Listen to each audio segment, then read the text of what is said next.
নমস্কার, আমি ঋতিকা। আমার চ্যানেলে আপনাদের সবাইকে আবারও স্বাগত।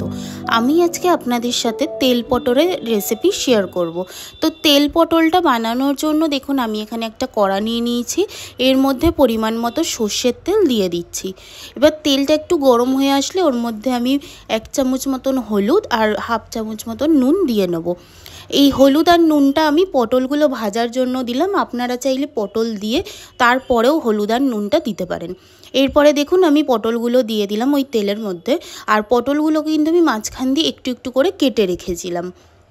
এরপরে ভালো করে পটলগুলোকে কিন্তু ভেজে নিতে হবে। তো এই জন্য দেখুন আমি পটলগুলো নাড়াচাড়া করে ভেজে নিচ্ছি। দেখুন আমি এরকম লাল লাল করে কিন্তু পটলগুলোকে ভেজে নেব। আর বেশি কড়া করে ভাজবেন না, এরকমভাবে হালকা করে ভেজে নিলেই হবে। এবার দেখুন পটলগুলোকে আমি একটা পাত্রে তুলে নিয়েছি। এরপরে ওই পটল ভাজার তেলের মধ্যেই আমি কুচিয়ে রাখা পেঁয়াজ দিয়ে দিচ্ছি। দিয়ে একটুখানি নাড়াচাড়া করে নেব। পেঁয়াজগুলো কিন্তু বেশি পুড়িয়ে ভাজলে হবে না, তাহলে কিন্তু তেতো লাগবে। দেখুন আমি হালকা ব্রাউন করে ভেজে নিয়েছি। এরপর আমি এর মধ্যে সর্ষে, পোস্ত আর লঙ্কা বাটা দিয়ে দিলাম। দিয়ে ভালো করে এবার একটু নাড়াচাড়া করে নেব। দেখুন পেঁয়াজের সাথে সর্ষে পোস্ত বাটাটা আমি ভালো করে মিক্স করে নিয়েছি। এরপর আমি এর মধ্যে 1 চামচ মতো হলুদ গুঁড়ো ব্যবহার করলাম। করে আবার আমি ভালো করে মিক্স করে নেব, যাতে হলুদের কাঁচা গন্ধটা চলে যায়। এরপর এর মধ্যে স্বাদ অনুযায়ী নুন দিয়ে নিচ্ছি। দিয়ে আবার ভালো করে মিক্স করে নেব। আর এর মধ্যে কিন্তু আমি আর কোনো রকমের মশলা ব্যবহার করব না, আর লঙ্কার গুঁড়োও ব্যবহার করব না। এর মধ্যে আমি যেহেতু বাটা লঙ্কা দিয়েছি, তাই কোনো লঙ্কার গুঁড়ো ব্যবহার করব না।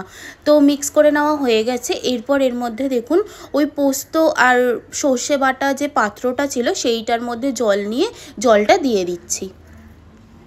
জলটা দিয়ে দেওয়ার পরে এবার একটুখানি মিক্স করে নেবো। নিয়ে কিছুক্ষণ একটু ফুটিয়ে নেবো। বেশিক্ষণ ফোটাবো না, 5 মিনিট মতন একটু ফুটিয়ে নেবো। ফুটিয়ে নেওয়া হয়ে গেলে এর মধ্যে আমি ভেজে রাখা পটলগুলো কিন্তু দিয়ে দিচ্ছি। পটলগুলো দিয়ে দেওয়ার পরে আবার একটু ভালো করে মিক্স করে নিচ্ছি।